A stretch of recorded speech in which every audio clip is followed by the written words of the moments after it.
નમસ્કાર વિદ્યાર્થી મિત્રો, છેલ્લે આપણે રાઉલ્ટના નિયમની ચર્ચા કરતા હતા. રાઉલ્ટના નિયમ બે પ્રકારના પ્રવાહી દ્રાવણ માટે જોયા, પ્રવાહી દ્રાવણ અને ઘન પ્રવાહી દ્રાવણ. બે દ્રાવણના બાષ્પ દબાણ કઈ રીતે ગણાય રાઉલ્ટે આપણને સમજે. બેની અંદર સૂત્ર આપ્યા, આપણે આલેખે આપ્યા. પછી રાઉલ્ટને એવી ઈચ્છા થઈ કે હવે વાયુમય દ્રાવ્ય માટે નિયમ આપી જ દઈએ, વાયુમય દ્રાવ્યનું દબાણ એ સમજાવી જ દઈએ. એટલે રાઉલ્ટે વાયુમય દ્રાવ્ય માટે પોતાનો નિયમ લાગુ પાડ્યો. કેવું દ્રાવણ? તો કે જેની અંદર દ્રાવ્ય તરીકે વાયુમય પદાર્થ અને દ્રાવક તરીકે પ્રવાહી પદાર્થ હોય. બરોબર, દ્રાવ્ય છે એ વાયુ હોય અને દ્રાવક છે એ પ્રવાહી હોય. હવે વાયુ છે એ આમ જુઓ તો પોતે જ એક બાષ્પ છે, એટલે વાયુને તમે બાષ્પશીલ ઘટક તરીકે લઈ શકો, કારણ કે પોતે જ બાષ્પ છે. તો હવે રાઉલ્ટનો નિયમ છે એ વાયુમય દ્રાવ્યને લાગુ પાડવામાં આવે તો, જો રાઉલ્ટનો નિયમ વાયુમય દ્રાવ્યને લાગુ પાડવામાં આવે તો P ચલે છે x થશે. રાઉલ્ટે શું કીધું હતું કે દ્રાવણમાં રહેલ દરેક બાષ્પશીલ ઘટકનું બાષ્પ દબાણ તેના મોલ અંશના સમપ્રમાણમાં હોય છે. બરોબર છે? તો આ વાયુનું દબાણ છે, આ વાયુના મોલ અંશ છે. દ્રાવણમાં ઓગળેલા વાયુના મોલ અંશ અને આ દ્રાવણ ઉપર રહેલ વાયુનું દબાણ છે. આ પ્રકારનું દ્રાવણ તમે કઈ રીતે બનાવશો? તો કે એક બંધ પાત્રની અંદર પાણી અથવા તો કોઈ પ્રવાહી દ્રાવક ભરી દેવામાં આવે અને ઉપર તમારે જે વાયુને એમાં દ્રાવ્ય કરવો છે એ વાયુ ભરી દેવાનો છે. ચાલો, મેં વાયુ ધારો કે CO2 ભરી દીધો છે અને અહીંયા છે એ પાણી છે. હવે કોઈ ચોક્કસ તાપમાન CO2 વાયુની પાણીમાં જે કઈ દ્રાવ્યતા હશે એ પ્રમાણે CO2 છે એ પાણીમાં ઓગળશે. તો આ જે બ્લુ રંગના અણુઓ દેખાય છે એ દ્રાવ્ય વાયુ છે અને ઉપર બ્લેક રંગના જે સર્કલ દેખાય છે એ અદ્રાવ્ય વાયુ છે. હવે દ્રાવણમાં વાયુના મોલ અંશ છે એને હું x કહું અને ઉપર ભરેલ વાયુ છે એનું દબાણ P કહું. તો રાઉલ્ટના નિયમ પ્રમાણે બાષ્પશીલ ઘટકનું આંશિક દબાણ દ્રાવણમાં રહેલા તેના મોલ અંશના સમપ્રમાણમાં હોય છે. ચાલો, ચલનની નિશાની દૂર કરવી હોય તો P બરાબર P0 into x, જ્યાં P એટલે દ્રાવણ ઉપર રહેલ વાયુનું દબાણ, P0 એટલે વાયુ જ્યારે શુદ્ધ સ્વરૂપે હોય ત્યારનું દબાણ અને x એટલે દ્રાવણમાં રહેલા વાયુના મોલ અંશ. એટલે રાઉલ્ટને થઈ ગયું આપણે વાયુ માટે બાષ્પ દબાણનો નિયમ છે એ સમજાવી દીધું. પણ રાઉલ્ટે આ વસ્તુ કીધી 1887 આની અગાઉ 50 વર્ષ પહેલા 1827-28 આ જ વસ્તુ હેનરી કહી ગયો તો, યાદ કરો. એટલે રાઉલ્ટે જે વસ્તુ 50 વર્ષ બાદ કીધી એ જ વસ્તુ 50 વર્ષ પહેલા હેનરીએ કહી દીધી છે. હેનરીની અંદર આપણે કીધું હતું કે વાયુનું દબાણ તેની દ્રાવ્યતા, ત્યારે આપણે દ્રાવ્યતા મોલ અંશમાં લીધી હતી, તો વાયુનું દબાણ તેની દ્રાવ્યતાના સમપ્રમાણમાં હોય છે. એટલે બધાએ રાઉલ્ટને ના પાડી, આ નિયમ તમે નથી આપેલો, આ વસ્તુ તો વર્ષો પહેલા હેનરી કહી ગયો છે. એટલે વાયુ દ્રાવ્ય માટેનો જે રાઉલ્ટનો નિયમ છે એને હેનરીના નિયમનો એક વિશિષ્ટ કિસ્સો ગણવામાં આવે છે. 2 માર્કની અંદર તમને પ્રશ્ન પૂછે કે હેનરીના નિયમના વિશિષ્ટ કિસ્સા તરીકે રાઉલ્ટનો નિયમ સમજાવો અથવા વાયુમય દ્રાવ્ય માટે રાઉલ્ટનો નિયમ સમજાવો, તો એની અંદર તમારે આ વસ્તુ છે એ સમજાવવાની થાય. પ્રવાહીમાં વાયુનું દ્રાવણ બનાવવામાં આવે અને વાયુને બાષ્પશીલ ઘટક તરીકે ગણીએ તો તેનું બાષ્પ દબાણ છે એ આ રીતે રાઉલ્ટના નિયમની મદદથી ગણી શકાય. પણ હેનરીએ શું કીધું હતું? P બરાબર KH into x. તો જુઓ, બે વસ્તુ એક હરખું જ કે છે, દબાણ અને મોલ અંશ સમપ્રમાણમાં, દબાણ અને મોલ અંશ સમપ્રમાણમાં. બેના સૂત્રમાં માત્ર અચળાંકનો ફેર છે. અહીંયા શુદ્ધ વાયુનું બાષ્પ દબાણ આવે છે અને અહીંયા અચળાંક તરીકે હેનરી અચળાંક છે. એટલે એક જ દ્રાવણ માટે P0 અને KH ના મૂલ્ય છે એ સમાન હોય છે. હવે રાઉલ્ટના નિયમ અને હેનરીના નિયમને સરખાવવામાં આવે, આ હેનરીનો નિયમ છે, આ રાઉલ્ટનો નિયમ છે. ઈ બેને સરખાવશો તો બે વસ્તુ એક જ કહે છે. જુઓ, અહીંયા બરાબર અને અચળાંક દૂર કરીએ તો P ચલે છે x, અહીંયા બરાબર અને અચળાંક દૂર કરીએ તો P ચલે છે x. એટલે રાઉલ્ટના નિયમને અને હેનરીના નિયમને સરખાવવામાં આવે તો તો બંને વસ્તુ એક જ કહે છે કે વાયુનું આંશિક દબાણ તેના મોલ અંશના સમપ્રમાણમાં હોય છે. માત્ર સમપ્રમાણ અચળાંક P0 માંથી KH માં ફેરવાય છે. એટલે રાઉલ્ટના નિયમને હેનરીના નિયમમાં ફેરવવો હોય તો માત્ર તમારે P0 છે એનું શું કરવું પડે? KH કરવું પડે. આમ રાઉલ્ટનો નિયમ હેનરીના નિયમનો એક વિશિષ્ટ કિસ્સો થાય છે જેમાં KH અને P0 ના મૂલ્ય સમાન બને છે. એટલે હેનરી છે વાયુમય દ્રાવ્ય માટે નિયમ નો રાઉલ્ટ વાયુમય દ્રાવ્ય માટે નિયમ નો આપી શક્યો, કારણ કે વાયુ માટે તો આ જ વસ્તુ છે એ વર્ષો પહેલા હેનરીએ કહી દીધી હતી. એટલે રાઉલ્ટનો નિયમ આમ જુઓ તો હેનરીના નિયમનો એક કિસ્સો, એટલે કે હેનરીને સમર્થન આપતો એક કિસ્સો છે એ ગણાય છે. બરોબર, 2 માર્કનો પ્રશ્ન છે. ખાલી બેયના સૂત્ર લખીને 2 લાઈન લખી નાખો એટલે આમાં પૂરેપૂરા માર્ક છે એ મળી જાય. હવે દાખલા જોવા છે. રાઉલ્ટના નિયમના દાખલા. પ્રવાહી દ્રાવણના બાષ્પ દબાણ ગણવા માટેના દાખલા. બરોબર, ઘન દ્રાવ્ય હોય એવા દ્રાવણ માટેના બાષ્પ દબાણનું તો હજી આગળ આવશે. સંખ્યાત્મક ગુણધર્મો આવશે, એની અંદર પાછું એક સૂત્ર આવશે. એટલે પ્રવાહી દ્રાવણ હોય એનું બાષ્પ દબાણ ગણવા માટેના દાખલા છે. હવે પ્રવાહી દ્રાવણનું બાષ્પ દબાણ કઈ રીતે ગણાય પાછું યાદ કરાવી દઉં. જો પ્રવાહી દ્રાવણ હોય તો એનું બાષ્પ દબાણ ગણવા માટેના આપણે 2 સૂત્ર મૂક્યા હતા. P cool = P01 plus P02 minus P01 into x2. બીજું સૂત્ર શું હતું? P02 plus P01 minus P02 into x1. બાષ્પ અવસ્થામાં મોલ અંશ ગણવા માટેનું સૂત્ર તો કે P = Y into P cool, જ્યાં Y છે એ બાષ્પ અવસ્થામાં ઘટકના મોલ અંશ છે. બરોબર, આ 3 સૂત્ર આધારિત દાખલા છે એ થોડાક આપ્યા છે. પેલા કોયડો 2.5 જુઓ શું કહે છે. કોયડો 2.5 રકમ વાંચો, એના ઉપરથી ડેટા બનાવો. 298 કેલ્વિન તાપમાન આપેલું છે. કેટલું આપેલું છે? 298 કેલ્વિન. બરોબર છે. હવે દાખલામાં ક્યાંય તાપમાનની જરૂર નહીં પડે, કારણ કે સૂત્રમાં જુઓ ક્યાંય તાપમાન આવતું નથી, પણ છતાં આપ્યું છે તો ડેટામાં આપણે લખીએ છીએ. એક જ મિનિટ. 298 કેલ્વિન તાપમાને ક્લોરોફોર્મ અને ડાયક્લોરોમિથેન ના બાષ્પ દબાણ આપણને આપેલા છે. હવે અહીંથી જ આપણે ધારી લઈએ છીએ. જો ક્લોરોફોર્મ એટલે CHCl3, આને ક્લોરોફોર્મ કહેવાય છે. બરાબર, તાપમાન આપ્યું છે 298 કેલ્વિન. ચાલો, ક્લોરોફોર્મ છે અને હું 1 વડે દર્શાવું છું. બરાબર, અને ડાયક્લોરોમિથેન એને હું 2 વડે દર્શાવું છું. ડાયક્લોરોમિથેન એટલે CH2Cl2. મિથેન એટલે CH4. એમાંથી 2 હાઇડ્રોજન દૂર કરી અને 2 ક્લોરીન દાખલ કરો તો એને કહેવાય ડાયક્લોરોમિથેન. બરોબર, એટલે ક્લોરોફોર્મ છે એને હું 1 વડે દર્શાવું છું અને ડાયક્લોરોમિથેન છે એને 2 વડે દર્શાવું છું. એટલે હવે જે સિમ્બોલમાં 1 આવતો હશે એ ક્લોરોફોર્મની માહિતી હશે અને 2 આવતો હશે એ ડાયક્લોરોમિથેનની માહિતી હશે. હવે એમ કીધું છે કે ક્લોરોફોર્મનું બાષ્પ દબાણ 200 mmHg અને ડાયક્લોરોમિથેનનું બાષ્પ દબાણ 415 mmHg છે. આમ સિમ્બોલિક ફોર્મમાં લખી શકો છો. પ્રેશર ઓફ CHCl3 શુદ્ધ અવસ્થાનું છે એટલે ઉપર 0. તો ક્લોરોફોર્મનું શુદ્ધ અવસ્થાનું બાષ્પ દબાણ 200 mmHg અને ડાયક્લોરોમિથેનનું શુદ્ધ અવસ્થાનું બાષ્પ દબાણ 415 mmHg આપેલું છે. પછી બેયના વજન આપેલા છે 25.5 ગ્રામ ક્લોરોફોર્મ. વજનને વેઇટ કહેવાય. વેઇટ ઓફ CHCl3 25.5 ગ્રામ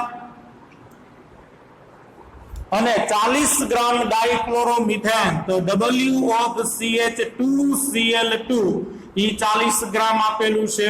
તમારે 1-2 માં સિમ્બોલ બતાવવા હોય તો હવે બતાવી શકો છો. અને આ રીતે આખું સૂત્ર લખો તો વાંધો નથી, જે ઈચ્છા પડે એ પ્રમાણે લખી શકો છો। આ બેને મિશ્ર કરતા જે દ્રાવણ બને એ દ્રાવણનું કુલ બાષ્પ દબાણ ગણવાનું છે, એટલે એક તમારી પાસે પી કુલ માંગ્યું છે, બરોબર। પછી બાષ્પ કલામાં દરેક ઘટકના મોલન્સ, હવે બાષ્પ કલામાં મોલન્સ ને આપણે y વડે દર્શાવીએ છીએ, તો y ઓફ CHCl3 અને y ઓફ CH2Cl2 આટલી વસ્તુ ગણવાની છે। આ ડેટા કમ્પ્લીટ કર્યો, બરોબર। ડેટા બનાવી લો એટલે ભૂલ પડવાની શક્યતા છે એ ઘટી જાય છે। હવે જુઓ જી, તમારે કુલ બાષ્પ દબાણ ગણવું હોય, બે પ્રવાહી જ પદાર્થો છે, ક્લોરોફોર્મ ને ડાયક્લોરોમિથેન। હવે ઈ કેમ ખબર પડશે કે બે પ્રવાહી છે? તો કે જેનું બાષ્પ દબાણ આપ્યું હોય એ હંમેશા પ્રવાહી હોય, યાદ રાખજો। જેનું બાષ્પ દબાણ આપેલું હોય એ હંમેશા પ્રવાહી હોય, બાષ્પ દબાણ હંમેશા પ્રવાહીને જ હોય। હવે અહીંયા ક્લોરોફોર્મનું બાષ્પ દબાણ આપ્યું છે અને ડાયક્લોરોમિથેનનું બાષ્પ દબાણ આપ્યું છે, તો બેયના બાષ્પ દબાણ આપેલા છે, ત્યાંથી આપણને ખબર પડી જાય કે બે પ્રવાહી છે। દ્રાવણ કેવું છે? પ્રવાહી પ્રવાહી દ્રાવણ છે, તો એનું બાષ્પ દબાણ ગણવાના તમારી પાસે બે સૂત્ર છે। બે સૂત્રની અંદર શું જોઈ છે? તો કે બે ઘટકોના શુદ્ધ અવસ્થાના બાષ્પ દબાણ જોઈ છે આપણી પાસે, અને બે માંથી એક ઘટકના મોલન્સ જોશે, કા x2 જોશે કા x1 જોશે, તો મોલન્સ ની આપણે ગણતરી કરવી પડશે। મોલન્સ ની ગણતરી કરવા માટે પહેલા તો બે ઘટકના શું ગણવા પડશે? મોલ ગણવા પડશે। બે ઘટકના મોલ ગણો પછી મોલન્સ છે એ મળે, અને મોલ ગણવાનું સૂત્ર વજનના છેદમાં અણુભાર। તો પહેલા આપણે ક્લોરોફોર્મનો અણુભાર ગણીએ। ચાલો, ક્લોરોફોર્મનો અહીંથી દાખલો ચાલુ થઈ ગયો, અહીં સુધીનો ડેટા। ક્લોરોફોર્મનો અણુભાર જોતો હોય તો કાર્બન 12, હાઇડ્રોજન 1 અને 3 ક્લોરીન, તો 35.5। હવે હિસાબ કરી નાખજો તમે, જવાબ આવશે 119.5, બરોબર, અણુભાર ગ્રામ પર મોલ। પછી ડાયક્લોરોમિથેનનો અણુભાર ગણીએ, CH2Cl2, તો પેલા કાર્બન 12, 2 હાઇડ્રોજન, તો 2 ગુણ્યા 1, 2 ક્લોરીન, તો 2 ગુણ્યા 35.5, સીધો હિસાબ કરી નાખો, જવાબ આવશે 82। ચાલો, બેયના અણુભાર મળી ગયા। હવે બેયના મોલ ગોતીએ। N ઓફ CHCl3 ક્લોરોફોર્મના મોલ બરાબર વજનના છેદમાં અણુભાર। ચાલો, ક્લોરોફોર્મનું વજન કેટલું છે? 25.5 ગ્રામ, તો 25.5 છેદમાં ક્લોરોફોર્મનો અણુભાર 119.5। ગણતરી કરતા જાજો, કેલ્ક્યુલેટર મારતા જાજો, તો જવાબ આવશે 0.213। ચાલો, ડાયક્લોરોમિથેનના મોલન્સ મોલ, તો વજનના છેદમાં અણુભાર, વજન છે 40 અને અણુભાર છે 82। 40 ભાગ્યા 82 કરો જી, 40 ભાગ્યા 82 કરશો એટલે જવાબ આવશે 0.47, બરોબર છે। હવે મોલન્સ, કોના મોલન્સ ગણીએ? હાલો, ક્લોરોફોર્મના મોલસ ગણ લઈએ। CHCl3 is equal to mol of CHCl3 upon mol of CHCl3 plus mol of CH2Cl2, okay, બરાબર ક્લોરોફોર્મના મોલ 0.213 છેદમાં 0.213 પ્લસ 0.47 બરાબર 0.213 પ્લસ 0.47 એટલે 0.683। તો 0.213 છેદમાં 0.683 કરનાખો ભાગાકાર 0.213 છેદમાં 0.683 0.213 ભાગ્યા 0.683 તો જવાબ આવશે 0.213 ભાગ્યા 0.683 તો જવાબ આવશે 0.311 એટલે 312 કરી નાખું છું, બરોબર, 0.312।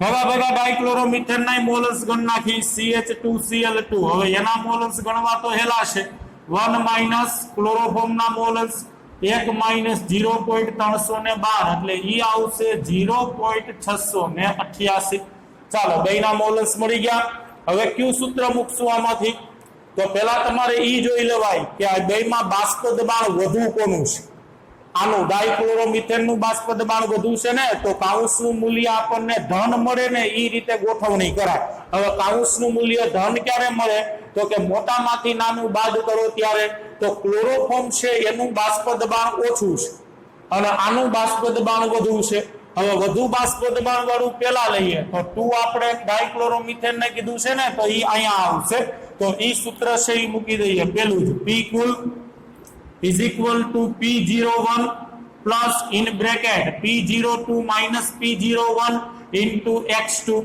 હવે 1 આપણે કોના માટે વાપર્યું છે ક્લોરોફોર્મ માટે તો ક્લોરોફોર્મનું શુદ્ધ અવસ્થાનું બાષ્પ દબાણ 200 પ્લસ P02 એટલે 415 માઈનસ P01 200 અને X2 બે કોના માટે છે ડાયક્લોરોમિથેન માટે છે તો ડાયક્લોરોમિથેનના મોલન્સ અહીંયા મૂકો ડાયક્લોરોમિથેનના મોલન્સ છે 0.688 બરોબર 200 એમએમ પ્લસ 415 માઈનસ 200 એટલે 215 અને 0.688 એમએમ આ બેનો ગુણાકાર કરો 215 પ્લસ 0.688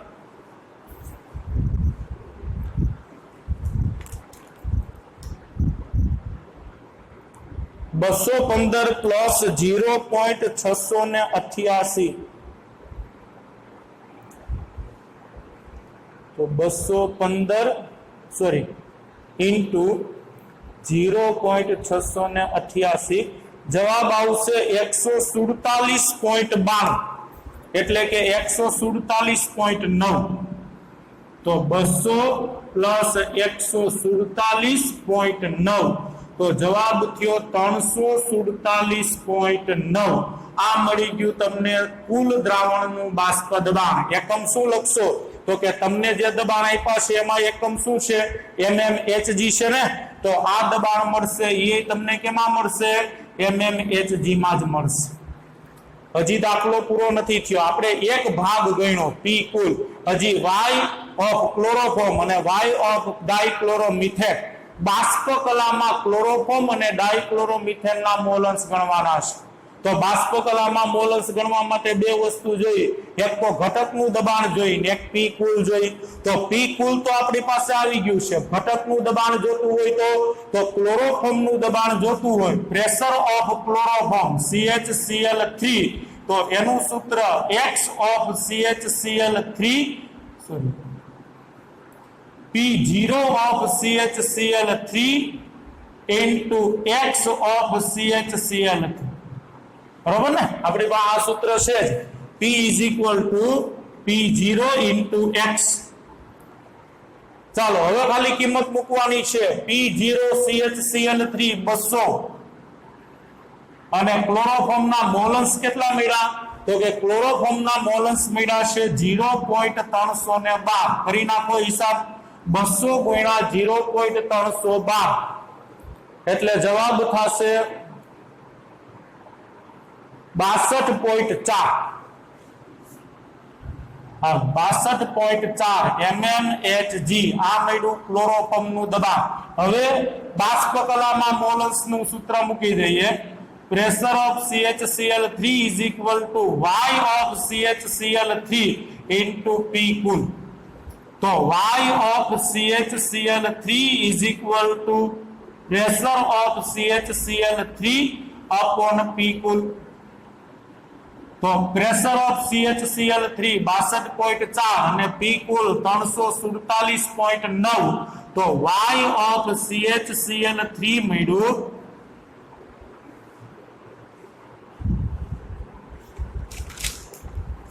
0.18 બરાબર 0.18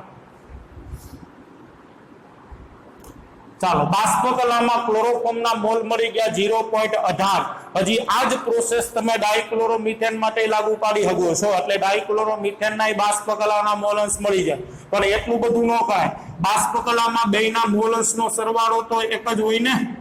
તો આપણને જે મૂલ્ય મળ્યું છે એને 1 માંથી બાદ કરી નાખો તો 1 - 0.18 તો 0.82. તો આ મળી ગયા ડાયક્લોરોમિથેનના બાષ્પ અવસ્થાના મોલન્સ. તો આપણી પાસે 3 વસ્તુ માંગી હતી, 3 વસ્તુ આપણે મેળવી લીધી. હવે દાખલો એક વખત પૂરો થઈ જાય એટલે જે વસ્તુ આપણી પાસે માંગી હતી ને આપણે ગણી છે એને ચોખ્ખા કરી દે. એટલે આનાથી શું થાય, પેપર જોવા વાળાને ઈઝી થઈ જાય. એ ખાલી જવાબ જોઈ લે, જવાબ જો સાચા હોય તો પૂરેપૂરા માર્ક આપીને આગળ વધતો જાય. કદાચ દાખલામાં વચ્ચે તમે નાની મોટી ઝીણી એવી ભૂલ કરી હોય તો એ ભૂલ છે એ ધ્યાનમાં ન આવે. એટલે ફાયદો આપણો જ છે. એટલે બને ત્યાં સુધી આ એક ટેવ રાખવા. બરોબર. કોયડો 2.5.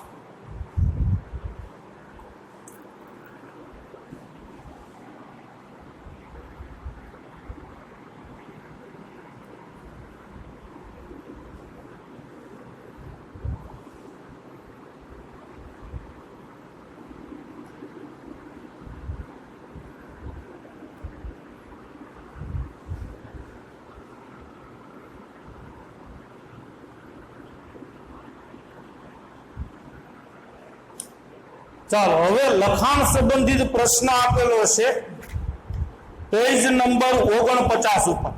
બરોબર. પેજ નંબર 49 ઉપર લખાણ સંબંધિત પ્રશ્ન આપેલો છે 2.8. જો હજી એક વખત શું આપ્યો છે,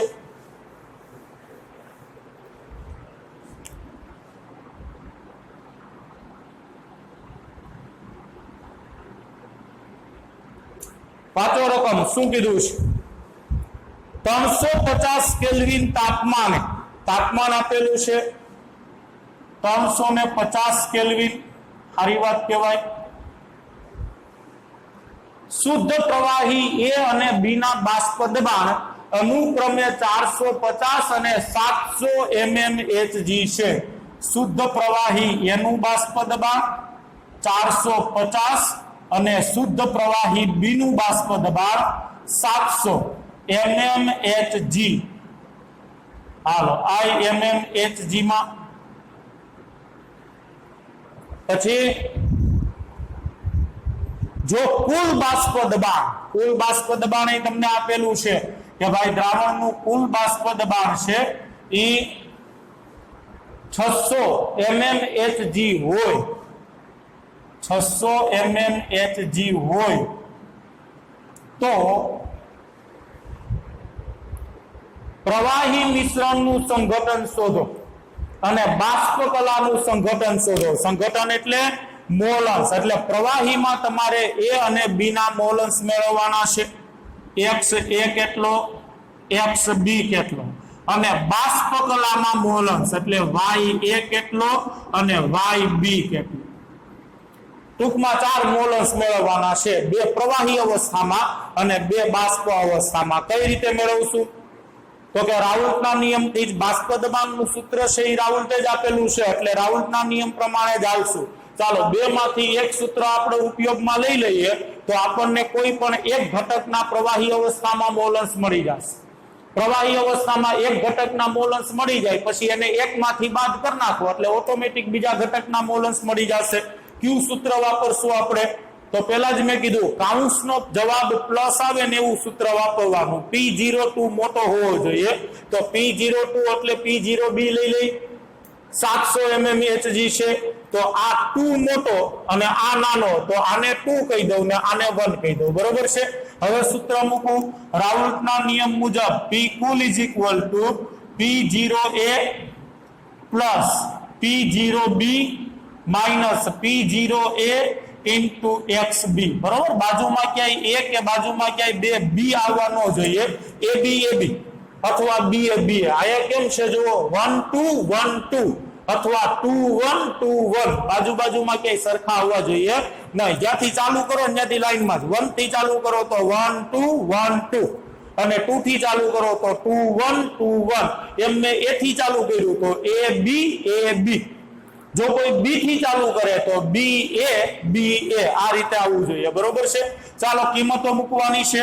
કુલ દબાણ આપણને આપેલું છે 600 mm Hg, P0 એ આપેલું છે 450 પ્લસ P0B 700 માઇનસ P0 એ 450 અને XB તો આપણે જોઈ છે તો 600 આ 450 પ્લસ છે, આ બાજુ લઈ આવું માઇનસ થઈ જશે, 700 માંથી 450 જશે તો 250 XB હમણે હાલો 600 માઇનસ 450 150 બરાબર 250 XB। 250 ગુણાકારમાં છે, આ બાજુ આવશે તો ભાગાકારમાં, તો XB બરાબર 150 ના છેદમાં 250। 50 ઉડાડી નો દેતા હો કે 1 ના છેદમાં 2, જવાબ આવ્યો 0.5 ના। બી ગ્રુપ વાળા ખાસ જે ગણતરીમાં બહુ માહિર હોય છે, 150 ભાગ્યા 250 0.6। હાલો XB નું મૂલ્ય મળી ગયું 0.6, તો X એ તો હવે સીધું મળે 1 - XB બરાબર 1 - 0.6 બરાબર 0.4, એટલે બે જવાબ તો અહીંયા મળી ગયા। હાલો XB મળી ગયો અને XA મળી ગયો। હવે શું કરશું તો કે હવે બાષ્પ કલામાં બાષ્પ અવસ્થામાં મોલન્સ છે એ ગણવા છે। આ તો આપણે પ્રવાહી અવસ્થામાં મોલન્સ ગણ્યા, હવે બાષ્પ અવસ્થામાં મોલન્સ ગણવા છે। તો બાષ્પ અવસ્થામાં મોલન્સ ગણવા હોય તો આપણી પાસે સૂત્ર છે P બરાબર Y * P કુલ। પેલા તો બે ઘટકના આપણી પાસે દબાણ હોવા જોઈએ, તો ઈ ભેગા કરી લઈએ। PA બરાબર P0A * X। ચાલો P0A કેટલો છે 450 અને XA કેટલો છે તો કે ઈ આગળ આપણે ગણ્યો 0.4, 450 ગુણ્યા 0.4 કરો હિસાબ, 450 ગુણ્યા 0.4 એટલે જવાબ આવશે 180 mm Hg। ચાલો PA મળી ગયું। હવે સૂત્ર મુકાય PA = YA * P કુલ, તો YA = PA / P કુલ। ચાલો PA કેટલું છે તો કે PA મળ્યું 180 અને Y કુલ છે 600, સોરી P કુલ છે 600, 6 તેરી 18 0.3, તો YA મળ્યો 0.3, એટલે બાષ્પ કલામાં ઘટક A છે એના મોલન્સ છે 0.3। આ જ પદ્ધતિથી તમે ઘટક B ના મોલન્સ ગણી શકો છો, પણ હવે એટલા બધામાં ન જવાય। એક ઘટકના મોલન્સ મળી જાય ને પછી એને એકમાંથી બાદ કરી નાખો એટલે ઓટોમેટિક બીજા ઘટકના મોલન્સ છે એ મળી જાય 0.7, તો YB મળી ગયો 0.7 અને YA મળી ગયો 0.3। તો આ બે છે એ દ્રાવણમાં મોલન્સ છે અને આ બે છે એ બાષ્પ કલામાં મોલન્સ છે। ક્લિયર?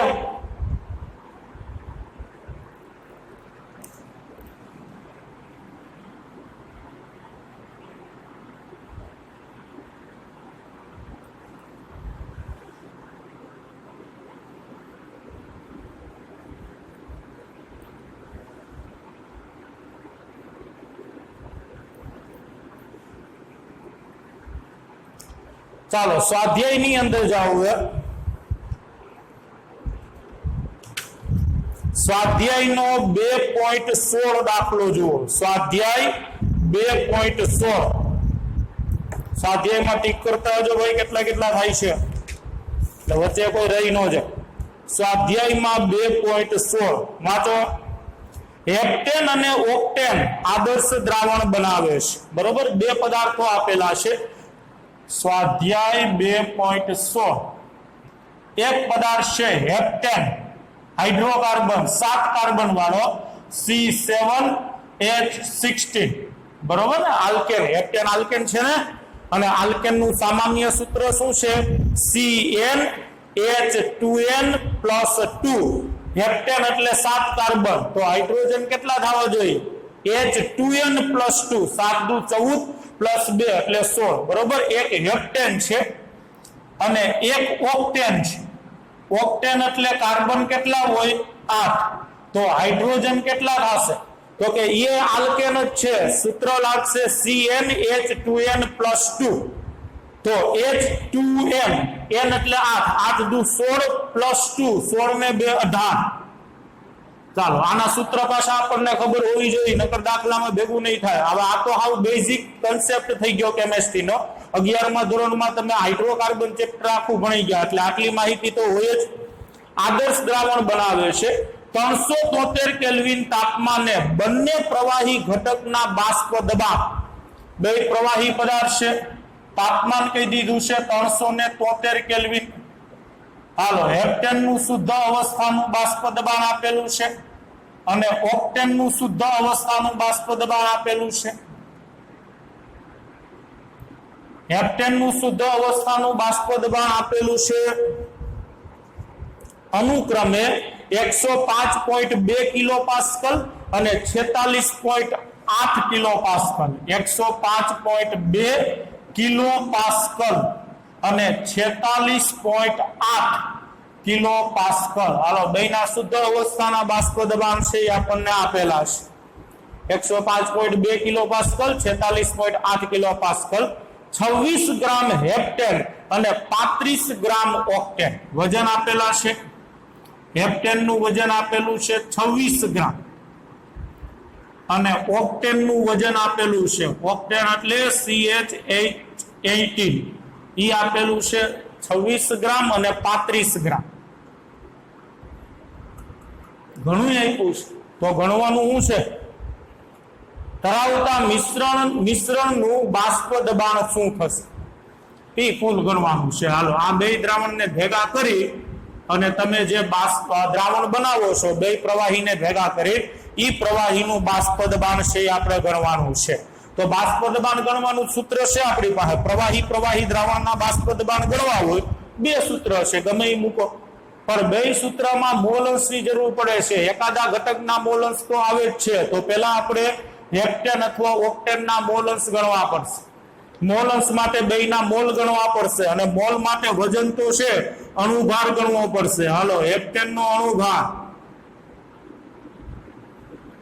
7 કાર્બન અને 16 હાઇડ્રોજન 12 7 84 પ્લસ 16 84 પ્લસ 16 એટલે પૂરા હો થઈ ગયા ગ્રામ પર મોલ અને ઓક્ટેન નું અણુભાર CH18 તો 8 કાર્બન 12 પ્લસ 18 હાઇડ્રોજન 1 12 8 96 પ્લસ 18 તો 114 ગ્રામ પર મોલ ચાલો બેના આભાસ આપણને મળી ગઈ હવે શું કરશું તો કે હવે મોલ અંશ ગણવા છે પહેલા તો મોલ ગણવા પડશે ચાલો હેપ્ટેન ના મોલ ગણીએ NOC7H16 આટલું નો લખવું હોય તો ભાઈ ગમે એને એક કહી દો ગમે એને બે કહી દો 1 2 1 2 માં હાલો તોય વાંધો નહીં એ વસ્તુ લખી શકો છો અને આ રીતે તમારે આખું સૂત્ર લખવું હોય તો વાંધો નહીં બરોબર આમાંથી ગમે એને એક કહી દેવાય બીજાને બે કહી દેવાય પછી સિમ્બોલિક ફોર્મમાં એનો ઉપયોગ કરાય વજનના છેદમાં અણુભાર ચાલો હેપ્ટેન નું વજન આપેલું છે 26 અને અણુભાર છે 100 26 ભાગ્યા 100 એટલે 0.26 ઓક્ટેન ના મોલ જુઓ C8H18 વજનના છેદમાં અણુભાર ઓક્ટેન નું વજન 35 અને અણુભાર છે 114 તો 35 ભાગ્યા 114 કરો જવાબ આવશે 0.307 હવે હેપ્ટેન ના મોલ અંશ ગણીએ C7H16 બરાબર N of C7H16 upon N of C7H16 plus N of C8H18 મૂકી દો કિંમત હેપ્ટેન ના મોલ મળ્યા 0.26 છેદમાં 0.26 પ્લસ 0.307 તો 0.26 ના છેદમાં 567 તો 0.567 કરી નાખો ભાગાકાર 0.26 છેદમાં 0.567 એટલે 0.458 આવશે 0.458 આ શું મળ્યું હેપ્ટેન ના મોલ અંશ મળ્યા હવે ઓક્ટેન ના મોલ અંશે ભેગા ભેગા ગણી લેવી જો જરૂર પડે તો કેટલા છે 1 માઇનસ 0.458 તો 0.542 તો આ મળી ગયા ઓક્ટેન ના મોલ અંશ બરોબર। હવે સૂત્ર મૂકી હાલો સૂત્ર કઈ રીતે મૂકશું તો કે કાઉન્સનો જવાબ પ્લસ આવે એ રીતે પેલા સૂત્ર મૂકી દઈએ p cool = p01 plus in bracket p02 minus p01 into x2। હવે નક્કી કરો એક 1 કોને કહેવો અને 2 કોને કહેવો। 1 કોને કહેશું તો કે જેનું બાષ્પ દબાણ ઓછું હોય એને, અને 2 કોને કહેશું જેનું બાષ્પ દબાણ વધુ હોય એને। તો વધુ બાષ્પ દબાણ કોનું છે આનું છે ને તો એને 2 કહી દો અને આને 1 કહી દો બરોબર છે।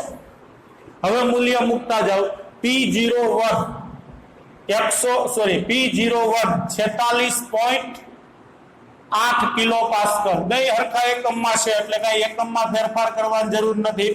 p02 105.2 માઈનસ p01 46.8 અને હજી x2 2 કોને કીધું આપણે હેપ્ટેન ને તો એના મોલ અંશ છે 0.458 બરોબર 46.8 પ્લસ 105.2 માઈનસ 46.8 તો ઈ જવાબ આવશે 58.4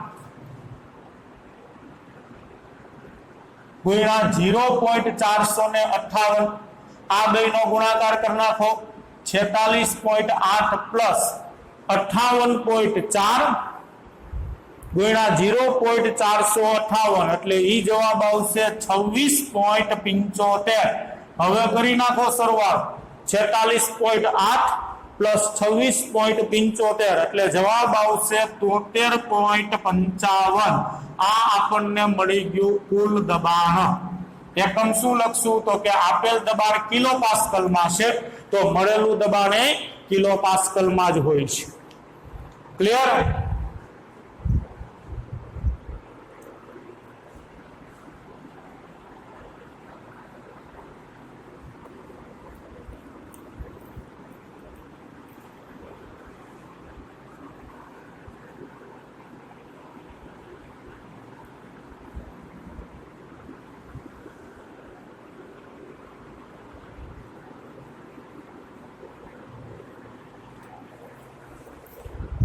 ચાલો પછી સ્વાધ્યાય 2.36 જો સ્વાધ્યાય 2.36 63 નંબરના પેજ ઉપર છેલ્લો દાખલો સ્વાધ્યાય 2.36 રકમ વાંચો શું કીધું છે 100 ગ્રામ પ્રવાહી એ જેનું મોલર દળ 140 ગ્રામ પર મોલ છે એને 1000 ગ્રામ પ્રવાહી બી જેનું મોલર દળ 180 ગ્રામ પર મોલ છે એમાં ઓગાળવામાં આવ્યો। પેલા સિમ્બોલિક ફોર્મમાં લખી નાખી WA એનું વજન 100 ગ્રામ કાઉન્સમાં અણુભાર આપ્યો છે એને 140 ગ્રામ પર મોલ।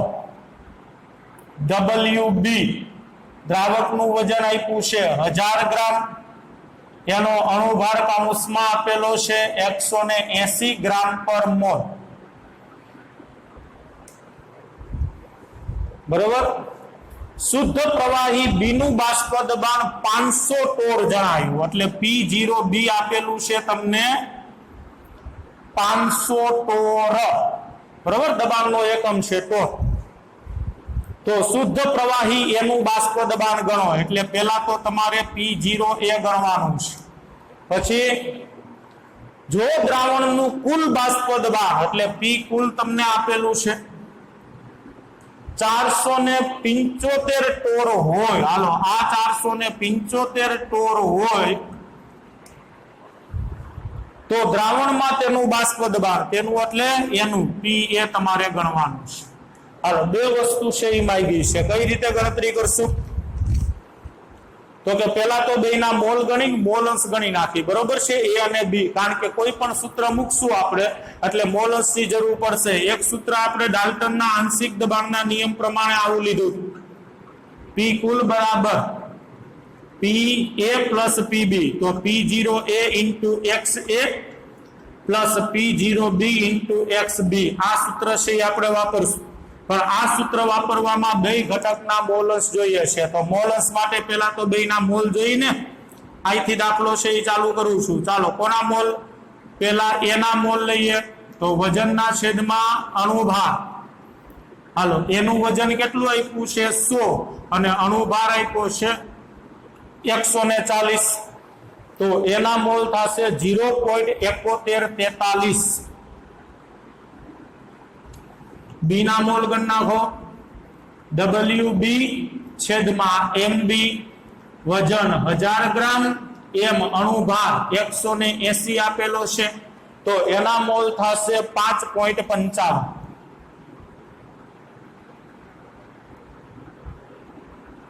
બરોબર બેના મોલ મળી ગયા। હવે બેના મોલસ લઈ લઈએ। પહેલા XA તો NA/NA પ્લસ NB।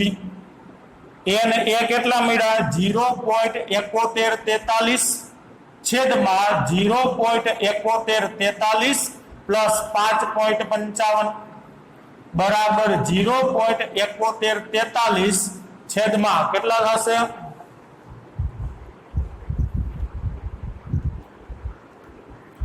0.7143 પ્લસ 5.55 તો 6.2643 ભાગાકાર કરી નાખશો એટલે જવાબ આવશે 0.1139। હાલો આ એના મોલન્સ મળી ગયા। તો બી ના મોલન્સ કેટલા થશે 1 - XA બરાબર 1 - 0.1139 બરાબર 0.8861। આ XB મળી બરોબર। હવે આ સૂત્ર વાપરીશ। આનાથી એક સ્ટેપ ઉપરનું સૂત્ર છે P કુલ બરાબર P0A into XA plus P0B into XB। ચાલો જેટલી કિંમતો જાણો છો એ મૂકી દી। P કુલ આપણને ખબર છે 475 ટોર। P0A આપણે ગણવાનું છે તો ઈ એમણે XA આપણે મેળવ્યું 0.1139 પ્લસ P0B આપેલું છે 500 ટોર અને XB આપણે મેળવ્યું 0.8861 તો 475 એમણે P0A into 0.1139 પ્લસ પેલા અહીંયા હિસાબ કરી નાખો 500 ગુણ્યા 0.8861 એટલે 443.05। ચાલો આ પ્લસ છે આ બાજુ લઈ આવું તો માઇનસ તો 475 માઇનસ 443.05 આટલું વધશે ને આ બાજુ। હજી આ ગુણાકારમાં છે આ બાજુ આવે તો છેદમાં 0.1139 તો આ બાજુ આવશે ખાલી P0A। તો P0A નું મૂલ્ય થશે હિસાબ કરી નાખશો એટલે P0A તમને મળી જશે 280.5 ટન બરોબર। P0A છે એ મળી ગયું। હવે PA જોતું હોય તો સોરી અહીંયા P0A મળી ગયું। PA જોતું હોય તો PA નું સૂત્ર હવે લાગુ પડે PA બરાબર P0A into XA। P0A મળ્યું 280.5 અને XA છે આપણી પાસે 0.1139 કરી નાખો ગુણાકાર તો જવાબ મળશે 32 ટોર। બધા એકમ ટોરમાં જ રાખવાના છે તો PA મળી ગયું 32 ટોર। તો આ PA અને આ P0A જોઈએ એક વખત ક્લિયર।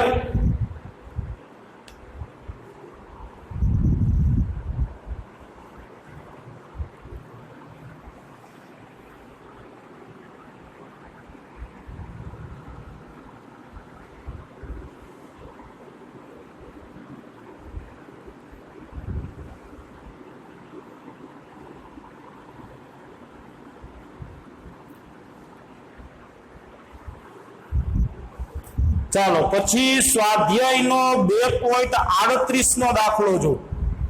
સ્વાધ્યાય 2.38 બેન્ઝીન અને ટોલ્યુઇન સંઘટન ના સંપૂર્ણ ગાળા દરમિયાન આદર્શ દ્રાવણ બને છે. સ્વાધ્યાય 2.38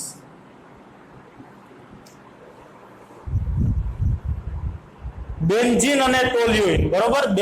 બેન્ઝીન કેને કહેવાય? બેન્ઝીન એટલે C6H6, એને હું એક કહી દઉં. ટોલ્યુઇન એટલે બેન્ઝીન ઉપર CH3, આવું હોય ને એને ટોલ્યુઇન કેમ. જેનું સૂત્ર લખવું હોય તો C6H5CH3, એને હું 2 કહી દઉં છું, બરોબર. એટલે ડેટા લખવામાં સારું. તાપમાન આપેલું છે 300 કેલ્વિન, સારી વાત કહેવાય. 300 કેલ્વિન તાપમાન છે. રકમ વાંચો, આગળ શું કીધું છે? બેન્ઝીન અને ટોલ્યુઇનના બાષ્પ દબાણ અનુક્રમે 50.71 mmHg અને 32.06 mmHg છે. ચાલો, બેન્ઝીનનું શુદ્ધ અવસ્થાનું બાષ્પ દબાણ 50.71 mmHg અને ટોલ્યુઇન છે એનું શુદ્ધ અવસ્થાનું બાષ્પ દબાણ છે 32.06 mmHg. બેના શુદ્ધ અવસ્થાના બાષ્પ દબાણ તમને આપી દીધા છે. પછી આગળ, જો 80 ગ્રામ બેન્ઝીન અને 100 ગ્રામ ટોલ્યુઇન મિશ્રણ કરવામાં આવ્યા હોય તો બેન્ઝીનના બાષ્પ અવસ્થાના મોલસ ગણ. હાલો, 80 ગ્રામ બેન્ઝીન કીધું છે એટલે W1 80 ગ્રામ અને ટોલ્યુઇનનું વજન આપણને કીધું છે 100 ગ્રામ. તો તમારે શું ગણવાનું છે? Y1 ગણવાનું છે. બેન્ઝીન જેને આપણે 1 વડે દર્શાવી છે એના બાષ્પ અવસ્થાના મોલન્સ છે ગણવાના છે. બાષ્પ અવસ્થાના મોલન્સ ગણવા હોય તો પેલા દ્રાવણનું કુલ બાષ્પ દબાણ જોઈને, ચાલો કુલ બાષ્પ દબાણ ગણવાના આપણી પાસે સૂત્ર છે. પેલા મોલન્સની વ્યવસ્થા કરવી પડશે અને મોલન્સ પેલા અણુભાર, બેન્ઝીનનો અણુભાર જોતો હોય તો C6H6, તો 6 12 + 6 1, 12 કાર્બનનો પરમાણુ ભાર, 1 હાઇડ્રોજનનો પરમાણુ ભાર, 12 × 72 ને 6 78 ગ્રામ પર મોલ. અને M2 ટોલ્યુઇનનો અણુભાર જોતો હોય તો C6 6 + 12 H5 5 1 + CH3 પાછો કાર્બન 12 અને 3 હાઇડ્રોજન 1. કરનાખો હિસાબ, સીધો જવાબ આવશે 92 ગ્રામ પર મોલ. ચાલો, બેન્ઝીન અને ટોલ્યુઇનના અણુભાર મળી ગયા. હવે બેના મોલ. N1 = W1 ના છેદમાં M1 બરાબર 80/78. હાલ, બેન્ઝીનનું વજન છે 80/78, અણુભાર 1.026. આ મળી ગયા બેન્ઝીનના મોલ. N2 ટોલ્યુઇનના મોલ, વજનના છેદમાં અણુભાર, વજન આપ્યું છે 100, અણુભાર છે 92. 100 × 92 જવાબ આવશે 1.087. 1.087, બરોબર. હવે બેન્ઝીનના મોલન્સ ગણી લઈ તો બેન્ઝીનના મોલ છેદમાં કુલ મોલ. બેન્ઝીનના મોલ 1.026 છેદમાં 1.026 + 1.087 કરી નાખો હિસાબ એટલે x1 મળી જશે તમને 1.026 છેદમાં 2.113. આ બેનો સરવાળો 2.113 એટલે બેન્ઝીનના મોલન્સ મળશે 0.486. 0.486. તો હવે ટોલ્યુઇનના મોલન્સ ભેગા મેળવી જ લઈ. હવે એમાં ક્યાં હવે મોટી વાત છે? 0.486 બાદ કરશો તો 0.514. હવે કુલ દબાણ જોઈ છે ને, તો P01 મોટું છે તો P01 આયા મોટું છે અને P02 નાનું, તો બીજું સૂત્ર વાપરીએ એટલે કૌંસનો જવાબ છે એ પ્લસ આવશે, બરોબર. P01 આપણે મોટું રાખવાનું છે. જો આ સૂત્ર વાપરશો તો P02 નાનું છે માઇનસ P01, તો આનો જવાબ ઋણ આવશે અને ઋણમાં આપણે ખોટી પિંજણ કરવી ને એમાં ભૂલ પડવાની શક્યતા વધી જાય. તો આ સૂત્ર છે એ વાપરી નાખીએ છીએ। બે માંથી ગમે એ સૂત્ર વાપરો ભાઈ, કોઈને ઈચ્છા થાય કે નહીં પેલું સૂત્ર જ વાપરવું છે અમારે, તો કાંઈ વાંધો નહીં, એમાંય જવાબ આટલો જ આવશે। પણ ઋણ આવે છે એટલે ત્યાં ગણતરીમાં થોડુંક ધ્યાન રાખજો। P02 આપેલું છે 32.06 પ્લસ P01 આપેલું છે 50.71 માઇનસ 32.06 અને X1 આપણને મળ્યું છે 0.486। ચાલો 32.06 એમએમ પ્લસ બ્રેકેટ ની અંદર જુઓ જી એક જ મિનિટ 50.71 માઇનસ 32.06 એટલે જવાબ આવશે 18.65 અને 0.486 ભેગું છે તો 32.06 પ્લસ આ બેનો ગુણાકાર કરી નાખો, ગુણાકાર આવશે 9.0639 9.0639। હવે કરી નાખો સરવાળો તો 41.124 એમએમએચજી છે ને, આ એમએમએચજી આ મળી ગયું આપણને કુલ દબાણ। હવે તમારે શું ગણવાનું છે? બાષ્પ કલામાં બેન્ઝીનના મોલ અંશ, તો એના માટે પહેલા બેન્ઝીનનું બાષ્પ અવસ્થાનું દબાણ બેન્ઝીનનું દબાણ જોશે ને, તો P1 બરાબર P01 into X1, તો P01 છે 50.71 અને X1 આપણને મળ્યું છે 0.486। કરી નાખો બેનો ગુણાકાર કરશો એટલે જવાબ આવશે 24.645 mmHg 24.645 mmHg।